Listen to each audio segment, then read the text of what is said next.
pagi, selamat hari Minggu. Hari ini penuh hari yang penuh kebahagiaan, hari yang benar-benar kita boleh bersukacita di hadapan Tuhan. Kita akan bersyukur karena Tuhan kita baik, memberikan kesempatan pada pagi hari ini. Namun sebelumnya, mari kita berdoa. Terima kasih Bapa yang baik. Kami bersyukur Engkau yang memberikan waktu, memberikan kesehatan, memberikan cuaca yang baik pada pagi hari ini. Kami boleh berkumpul untuk memuji, menyembah Engkau. Kau sungguh baik Tuhan. Terima kasih Bapa. Kami akan bersukacita di hadapan-Mu. Haleluya. Amin. Betapa Allah kita Allah yang sungguh baik. Layak Dia dimuliakan, layak Dia dipuji dan disembah. Haleluya.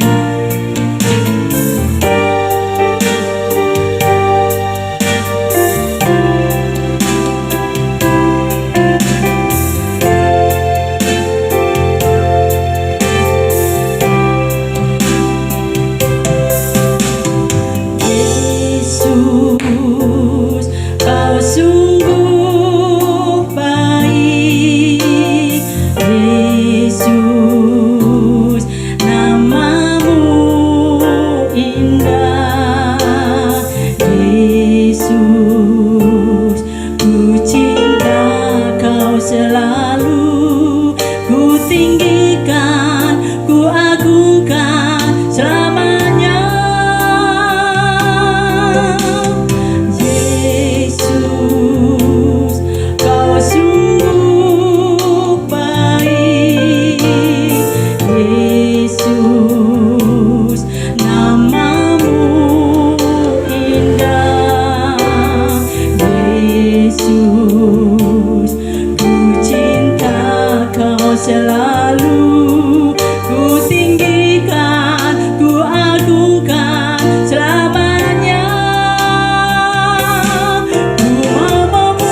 terima semua pujian.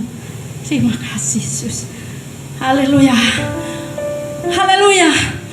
Kita akan rayakan kemenangan yang Tuhan telah berikan bagi kita. Kuasanya diberikan bagi kita untuk mengalahkan musuh-musuh kita. Ya, sungguh besar roh Tuhan.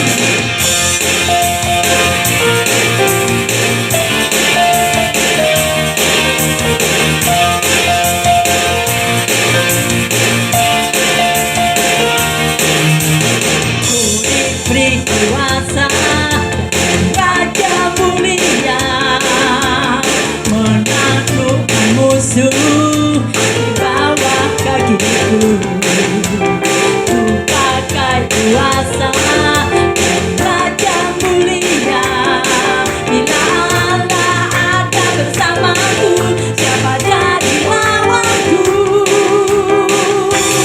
Sungguh besar Tuhanku, engkau menyisihkan hidupku. Ku berdiri dengan iman di padawan Yesus Tuhan. Kau yang memberi kemenangan, ku bersorak merayakan. Terpujilah Engkau Raja segala raja. Ku diberi kuasa.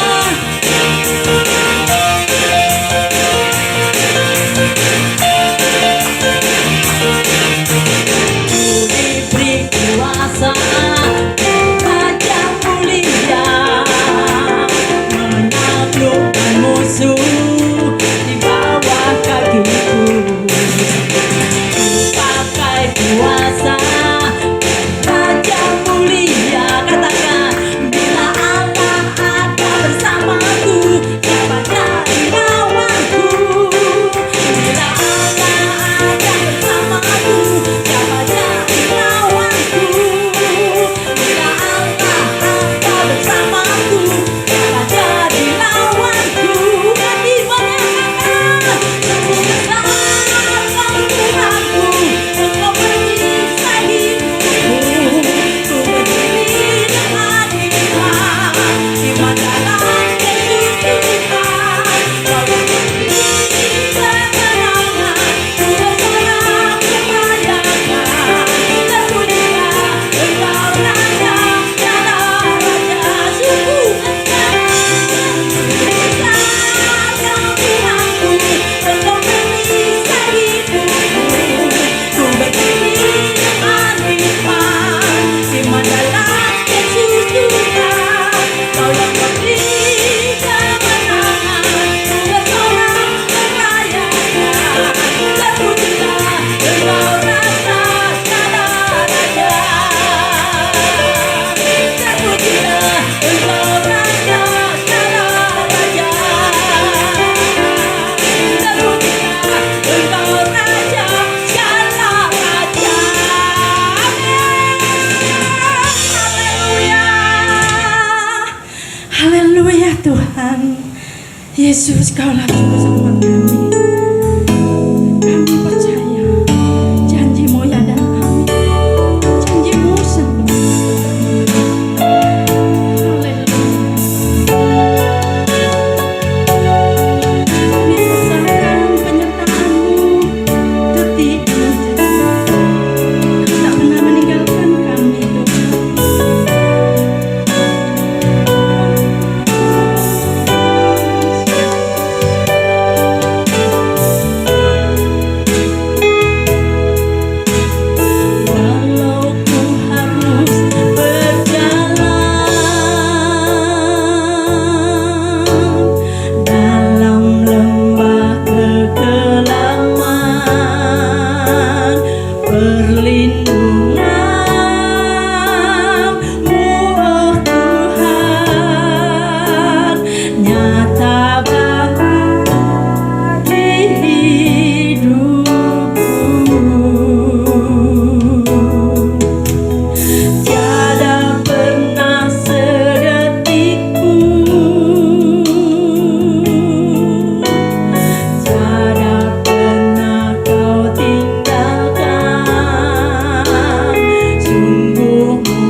Salam. Kita buka Alkitab kita yang kita ambil dari Yesaya pasal yang ke-46, dimulai dari ayat 1 sampai dengan ayat yang kelima. Yesaya pasal 46 dari ayat 1 sampai dengan ayat yang kelima.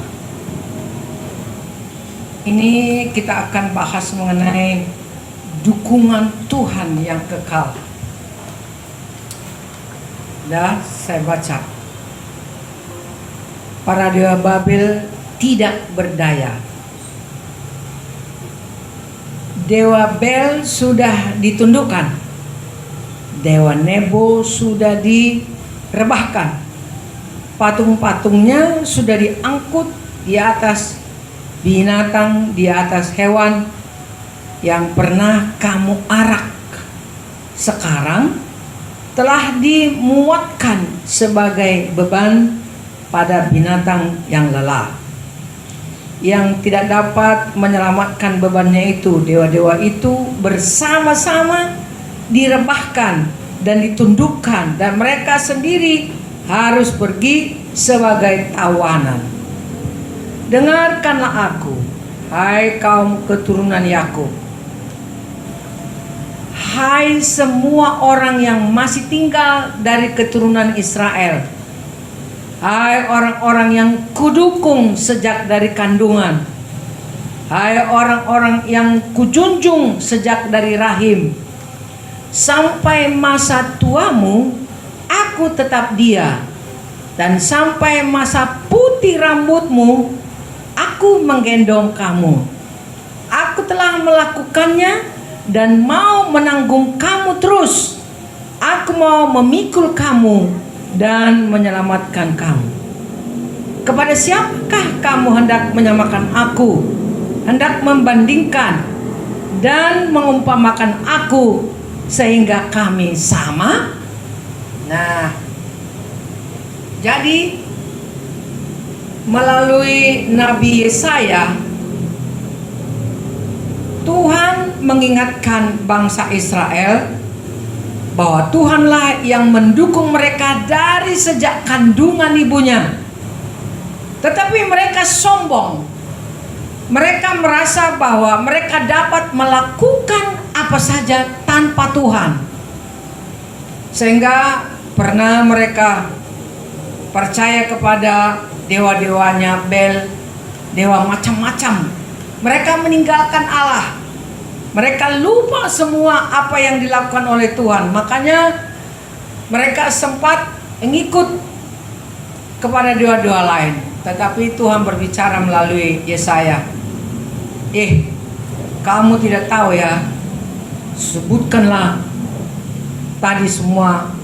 Hai kamu orang-orang yang kudukung sejak dari kandungan, hai orang Israel. Kamu orang yang kujunjung sejak dari rahim. Sampai masa tuamu aku tetap dia, dan sampai masa putih rambutmu aku akan menggendong kamu.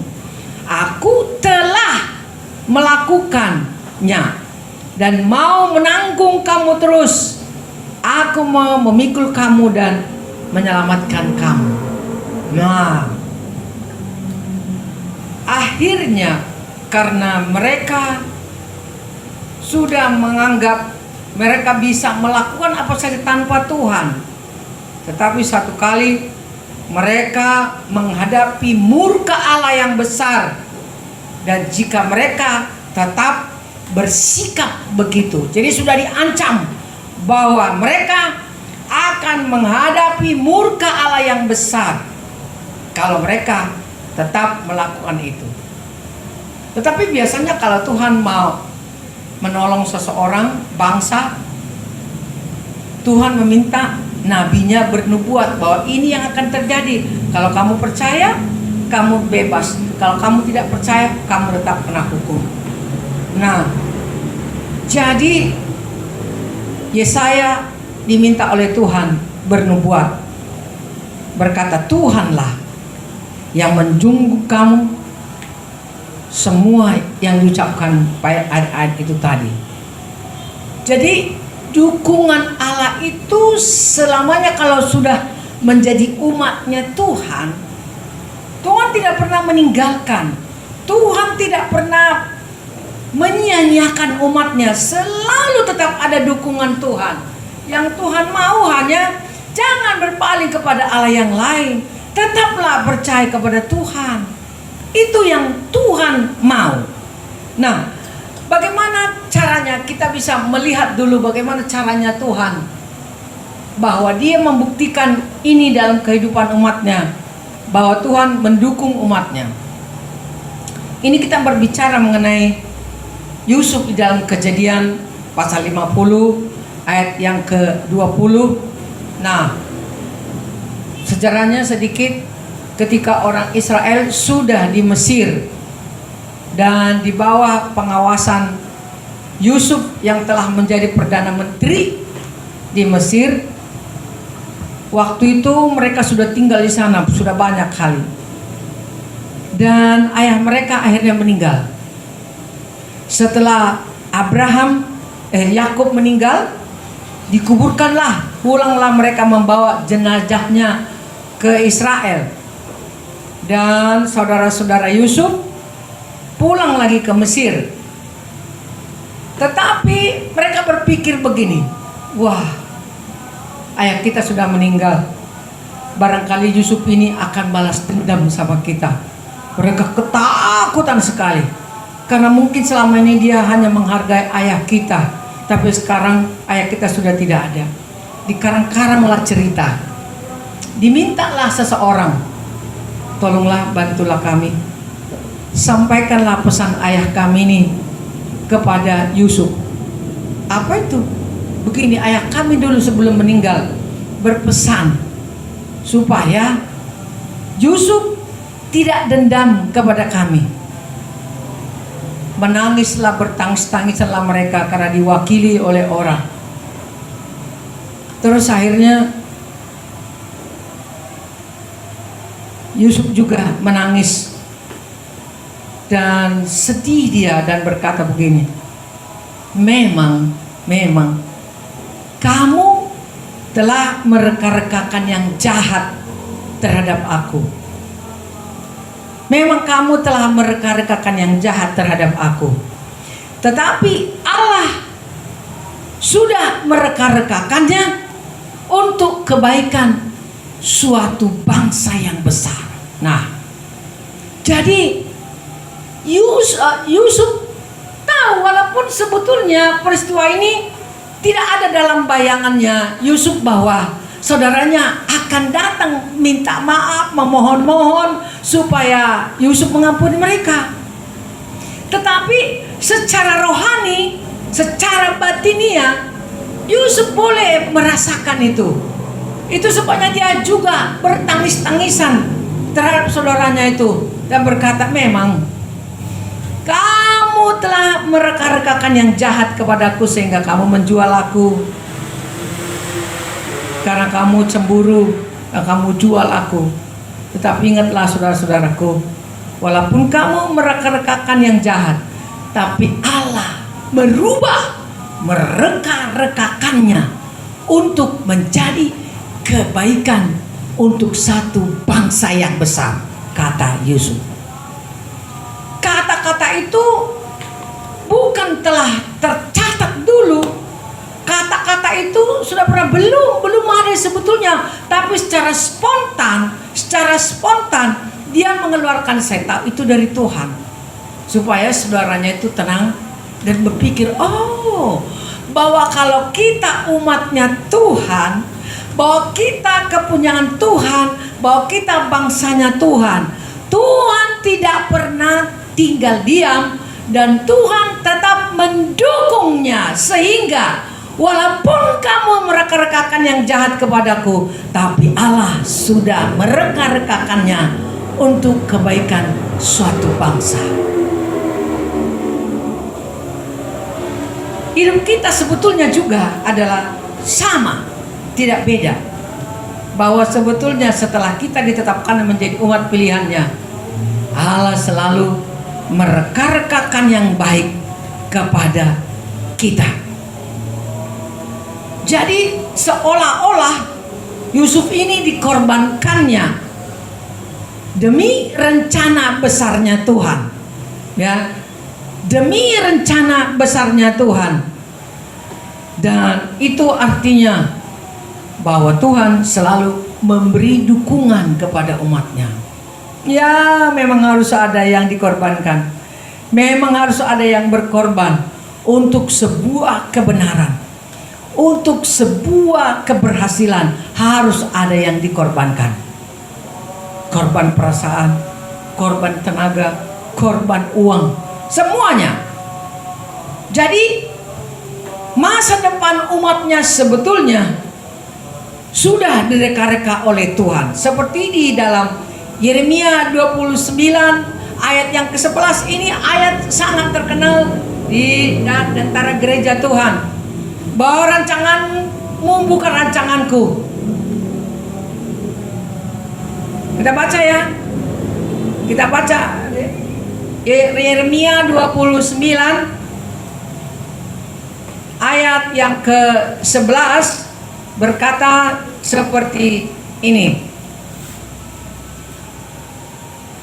Sebab aku ini mengetahui rancangan-rancangan apa yang ada padaku mengenai kamu. Jadi aku ini mengetahui rancangan-rancangan apa yang ada padaku mengenai kamu. Demikianlah firman Tuhan, yaitu rancangan damai sejahtera dan bukan rancangan kecelakaan, untuk memberikan kepadamu hari depan yang penuh harapan. Itu Tuhan merancang sebetulnya kehidupan umat yang percaya kepadanya. Aku tahu loh rancanganku mengenai kamu. Rancangan damai sejahtera, bukan rancangan kecelakaan. Nah, Yusuf bilang sama saudaranya, ya, kamu telah mereka-rekakan yang jahat terhadap aku, tetapi Allah sudah mereka-rekakannya demi kebaikan sebuah bangsa yang besar. Nah, jadi kita lihat bahwa dukungan Allah itu tetap berlaku atas semua orang yang percaya kepadanya. Yang kedua, ini di dalam perjanjian baru. 1 Tesalonika 2 ayat 17 sampai dengan ayat yang ke-18. 1 Tesalonika pasal 2 ayat 17 sampai dengan ayat 18. 1 Tesalonika pasal yang kedua ayat 17 sampai dengan ayat yang ke 18. 17 ya. Begini. Tetapi kami, saudara-saudara yang seketika terpisah dari kamu, jauh di mata tetapi tidak jauh di hati, sungguh-sungguh dengan rindu yang besar telah berusaha untuk datang menjenguk kamu, sebab kami telah berniat untuk datang kepada kamu. Aku, Paulus, malahan lebih dari sekali, tetapi iblis telah mencegah kami. Ya, waktu itu Paulus mau pergi mengunjungi sidang jemaat yang ada di Tesalonika. Walaupun tidak dituliskan di sini pekerjaan iblis seperti apa, tetapi Paulus berkata bahwa aku berkali-kali ingin datang kepada kamu, hai jemaat yang di Tesalonika, tapi iblis menghalang-halangi kami. Iblis menghalang-halangi. Nah, jadi kita lihat ada caranya iblis ini rupanya telah menjadi keuntungan besar bagi orang Kristen sampai sekarang. Nah, makanya orang boleh boleh mereka-rekakan yang jahat, tapi Tuhan bisa mereka-rekakannya untuk menjadi kebaikan. Karena kenapa saya katakan demikian? Karena Paulus tidak bisa datang karena dihalang-halangi iblis. Dan ada inisiatif yang besar yang ada di dalam hati Paulus. Lalu dia menulis surat. Dia menulis surat untuk jemaat yang ada di Tesalonika. Dan surat itu telah menjadi sumber berkat bagi gereja Tuhan sampai sekarang ini. Yang sangat terkenal itu adalah bersukacita. Bersukacita. Nah, surat itu juga tolong bacakan ya ke jemaat di Efesus. Bacakan ini surat ini ke jemaat yang ada di Filipi. Bacakan di surat ini kemana-mana sidang ada jemaat yang di Asia Kecil ini. Lalu mereka bertukar surat. Kalau Paulus jadi datang, ya hanya ketemu dengan jemaat yang ada di Tesalonika. Tetapi karena iblis menghalang-halangi, Tuhan memberikan ide yang baru kepada Paulus. Karena kita tahu bahwa pada zaman itu menulis surat barangkali kuda yang membawa atau orang yang berjalan kaki membawa. Tidak ada kantor pos seperti sekarang. Memang itu berat, tetapi justru saat itu surat itu dikirim mungkin estafet dari sini ke sana, lari 1000 meter, lari estafet lah, surat itu dikirim. Jadi memang kelihatannya agak rumit, tetapi telah direka-rekakan Tuhan untuk menjadi kebaikan bagi gereja Tuhan sampai hari ini. Pertanyaannya besarnya sekarang, artinya kamu mereka-rekan, artinya sesuatu yang buruk telah terjadi dalam hidup Yusuf.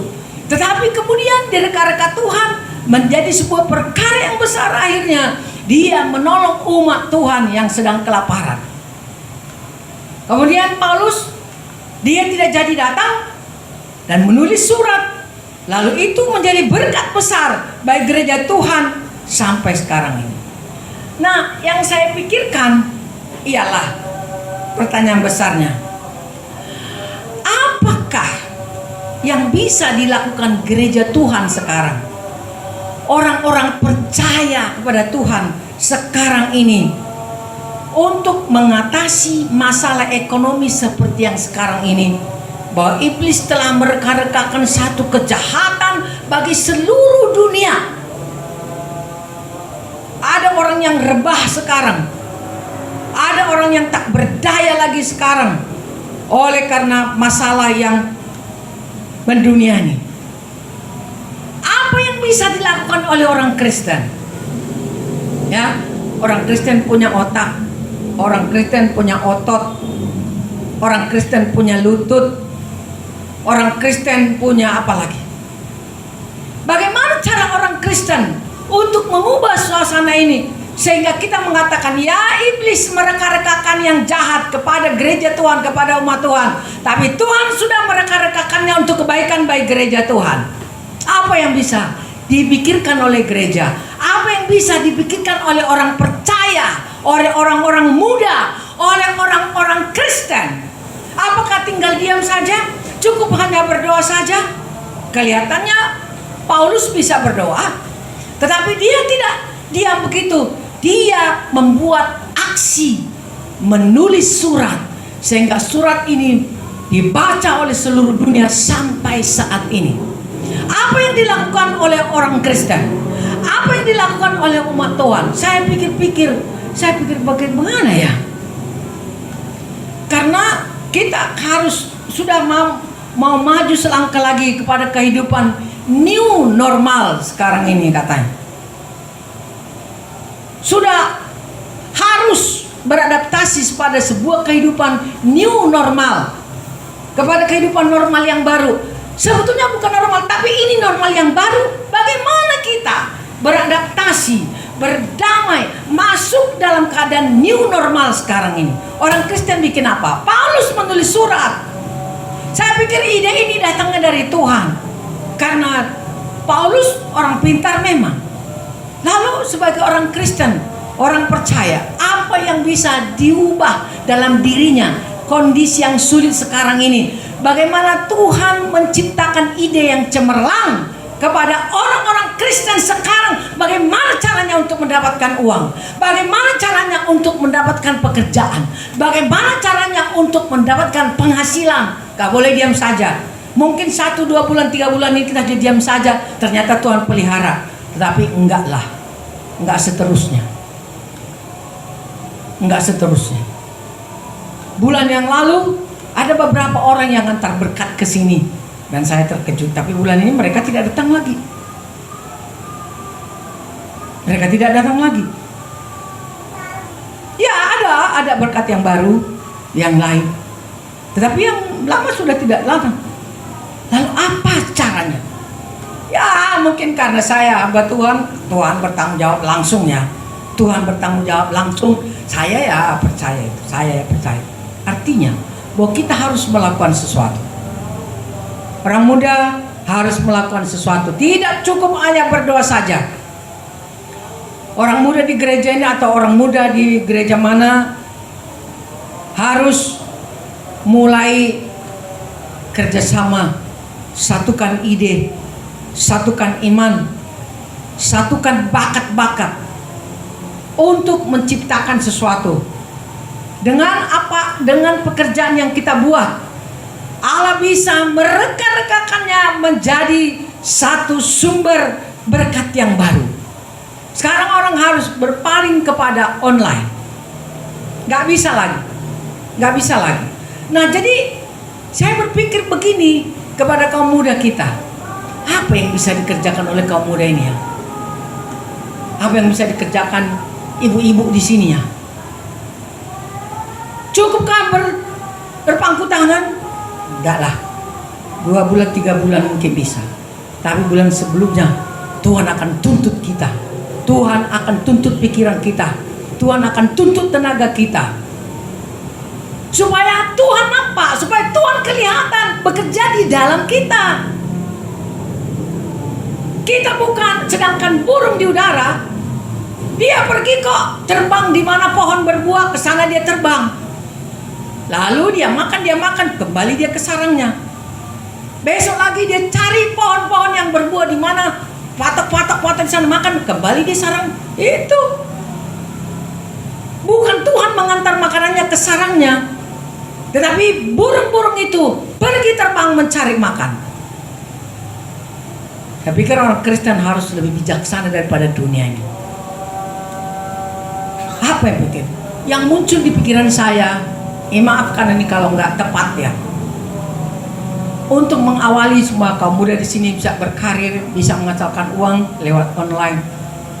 Bagaimana kalau kaum muda ini pergi ke rumah Joshua, lalu bisniskan pohon-pohon yang berbuah di sana, bisniskan bunga-bunga yang di sana. Tanpa modal kan? Tanpa modal. Sudah bisa membisniskan itu. Karena kita akan berkati pada dunia ini. Kuatkan imunitasmu dengan makan buah. Tidak usah buah dari impor, tapi buah lokal.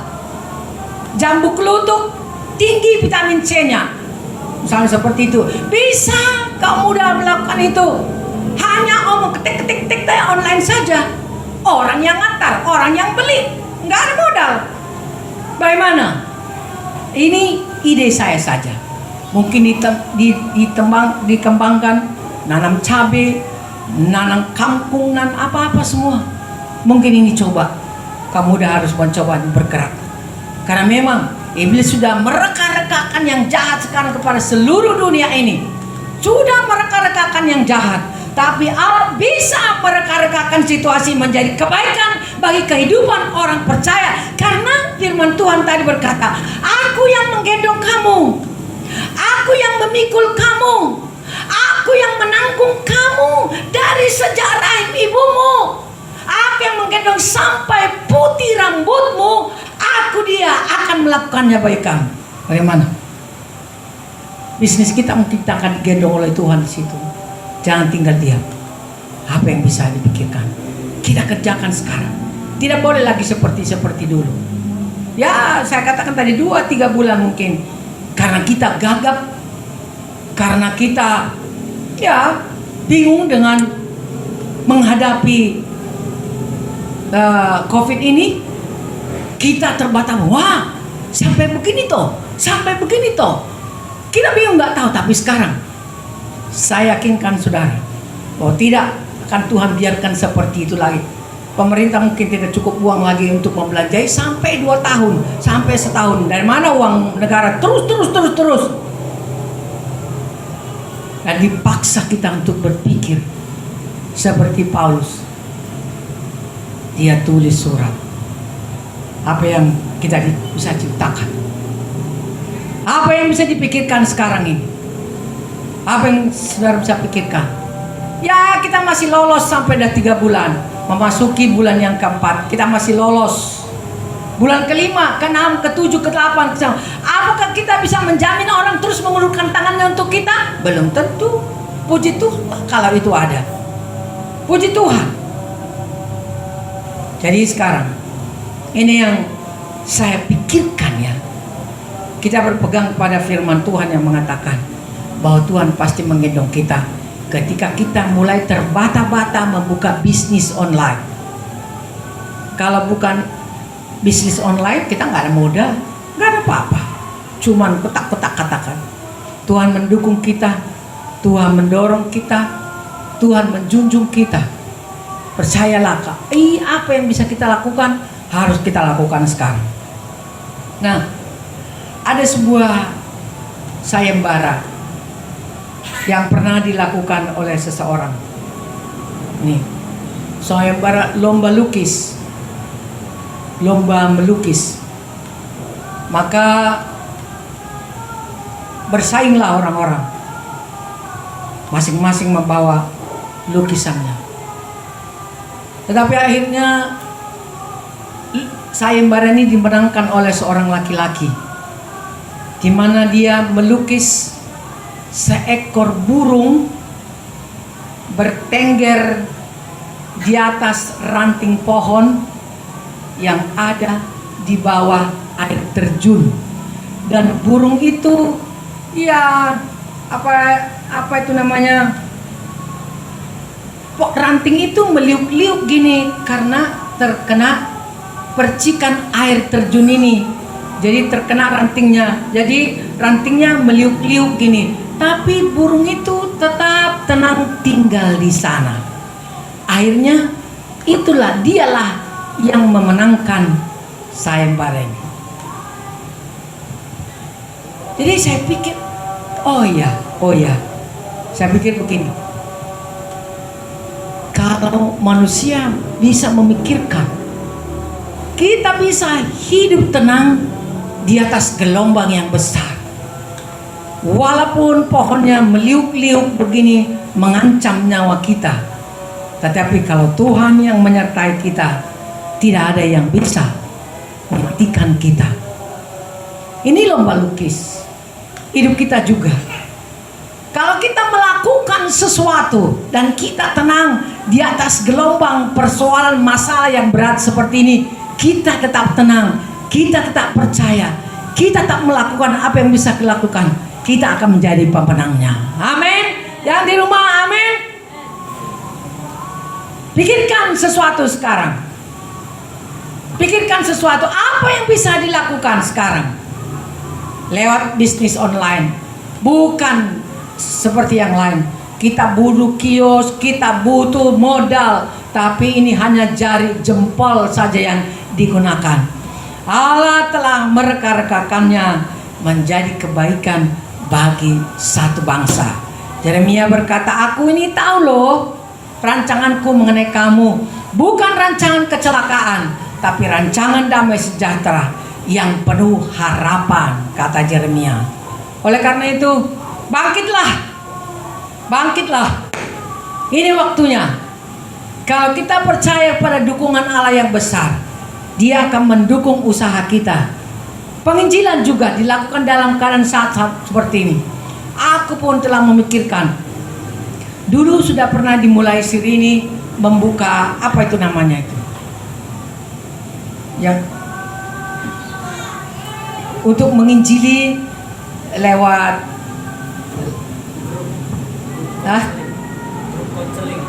ya, mungkin harus kita mulai lagi sekarang. Kita buka konten yang baru, kita melayani orang dengan cara, karena orang-orang yang tidak percaya kepada Tuhan sekarang serba ketakutan. Entah siapa yang menceritakan, ku dengar, katanya di Pulau Jawa ada seorang bapak bunuh diri. Sebelum bapaknya bunuh diri, menggantung diri, dia menggantung 2 anaknya duluan karena tidak bisa makan. Digantung dulu kedua anaknya, baru dia gantung diri. Betapa dahsyatnya pengaruh situasi ini sekarang. Tetapi bukan tidak parah apa yang dialami oleh Yusuf. Masukkan sumur, kemudian dijual. Sesudah dijual lagi dia kepada Potifar. Kemudian dia cemburui di situ, difitnah, dia melakukan yang salah, kemudian dipenjarakan lagi. Dari penjaralah akhirnya dia bangkit melalui mimpi-mimpinya, ditafsirkannya. Jadi artinya prosesnya panjang, berliuk-liuk, tidak lurus, banyak liku-liku yang dihadapi, tapi akhirnya dia berhasil. Itu sebabnya dikatakan, kamu memang mereka-rekakan yang jahat terhadap aku, tapi Allah telah mereka-rekakannya untuk menjadi kebaikan bagi banyak bangsa. Bagaimana kita siap? Kita siap itu hanya pintu kecil yang saya maksudkan itu. Mungkin bisa berkembang idenya lagi, saya tidak tahu. Tapi kita orang Kristen sama seperti Paulus, dia tidak bisa langsung mengunjungi jemaat Tuhan di Tesalonika, tetapi dia menulis surat. Sampai sekarang akhirnya surat ini berkati oleh Tuhan. Anak Tuhan harus pakai inilah, pakai idenya, pakai otak, ya, pakai otak kita, putar bersama dengan Tuhan. Saya tahu Tuhan pasti akan buka jalan. Jangan kita menyerah. Haleluya.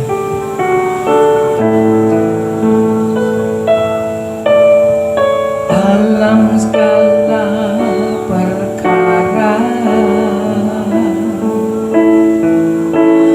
Tuhan punya rencana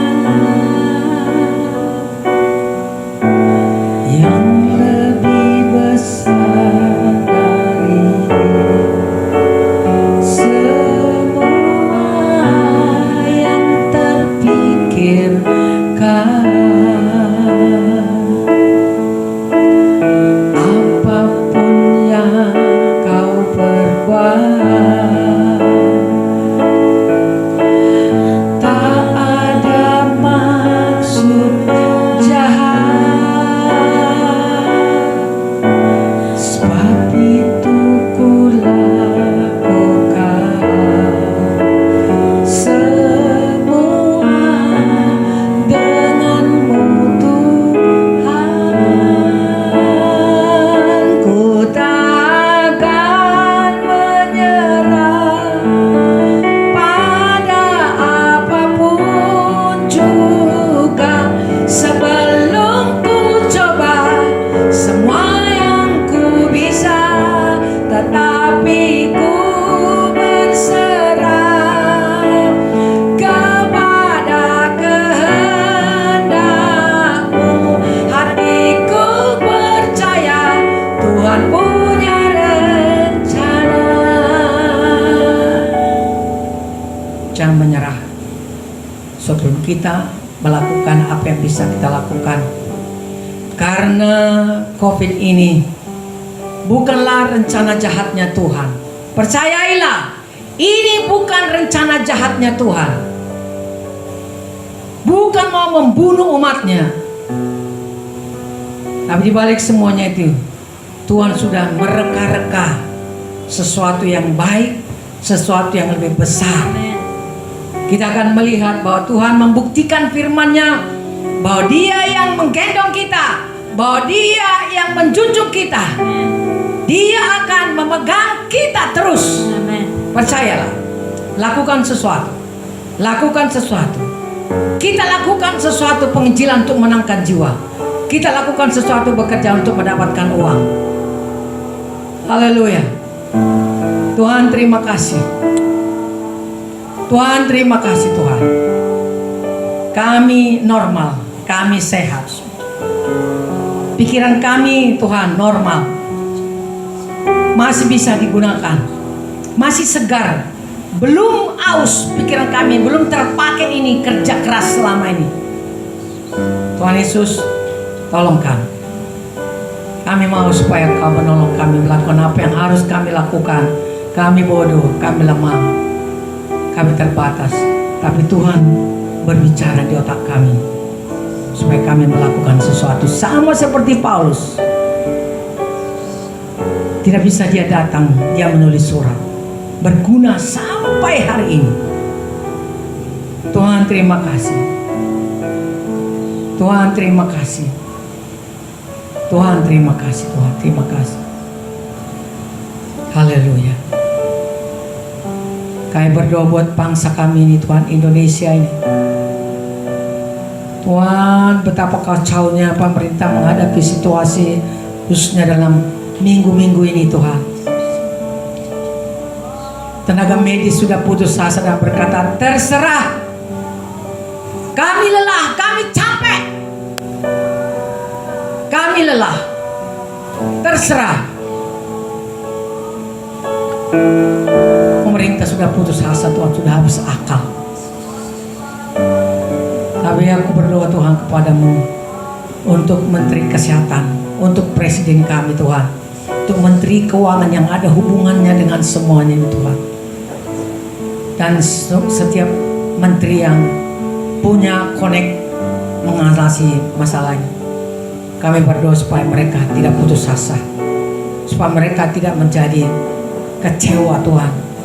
Tapi inilah tantangan besar bagi mereka, bahwa mereka bisa, bahwa mereka harus berhasil, mereka harus keluar dari masalah ini untuk menolak semuanya tantangan-tantangan yang mereka hadapi. Kami berdoa, kami dukung mereka dalam doa Tuhan. Tolong berkati. Berkati Tuhan, berkati para tenaga medis, berkati mereka Tuhan. Cleaning service yang ada di rumah sakit juga, supir-supir ambulan Tuhan, tukang masak Tuhan. Oh, dalam nama Tuhan yang di laboratorium Tuhan, kami berdoa supaya Tuhan tolong berkati mereka, jauhkan mereka Tuhan dari COVID ini. Berkati mereka Tuhan, berkati pasien-pasien, sembuhkanlah Tuhan. Orang Kristen kami serahkan kepada Tuhan supaya sadar betul dengan kondisi ini. Mereka juga boleh memahami seperti apa yang kami inginkan hari ini. Kaum muda orang Kristen bangkit sekarang.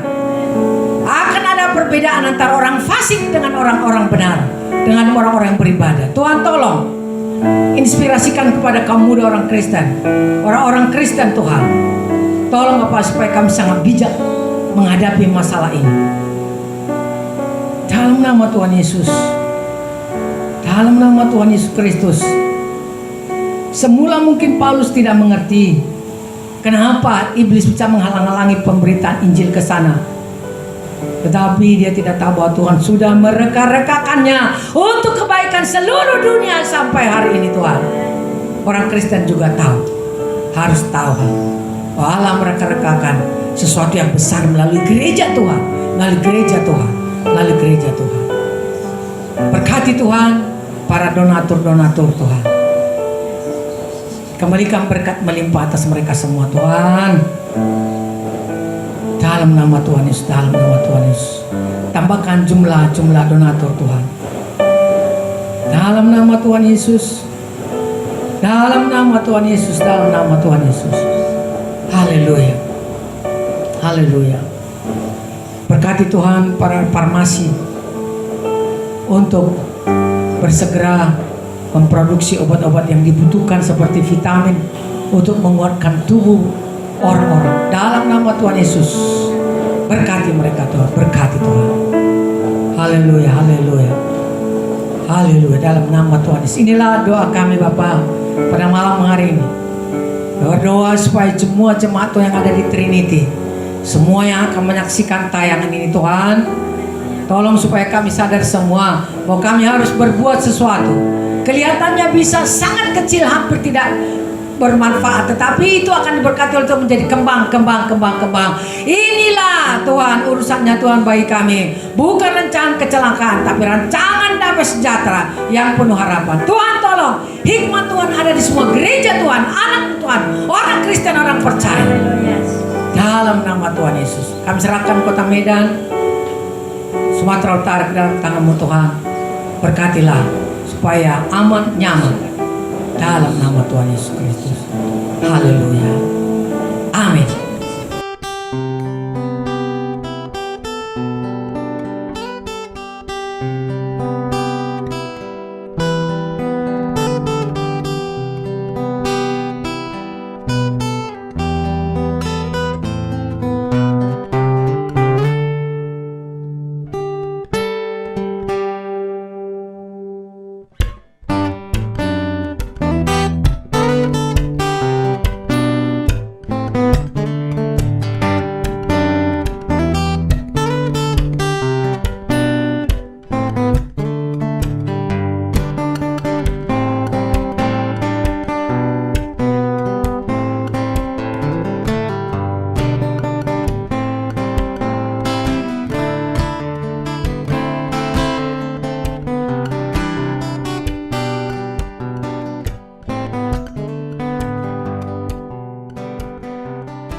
Kita akan menutup ibadah ini. Terimalah berkat Tuhan. Biarlah kasih Allah yang tak terlampaui oleh siapapun itu besarnya, tetap membesarkan hati kita untuk tetap percaya kepadanya. Kasih karunia di dalam nama Tuhan Yesus Kristus menyertai kita siang, malam, pagi, dan petang, keluar masuk kita. Dan Roh Kudusnya akan menginspirasikan kepada kita hikmat-hikmat baru, menyertai tubuh jiwa roh kita dari sekarang sampai Maranatha Tuhan Yesus datang. Haleluya, haleluya, haleluya. Kita sama-sama yang percaya katakan amin.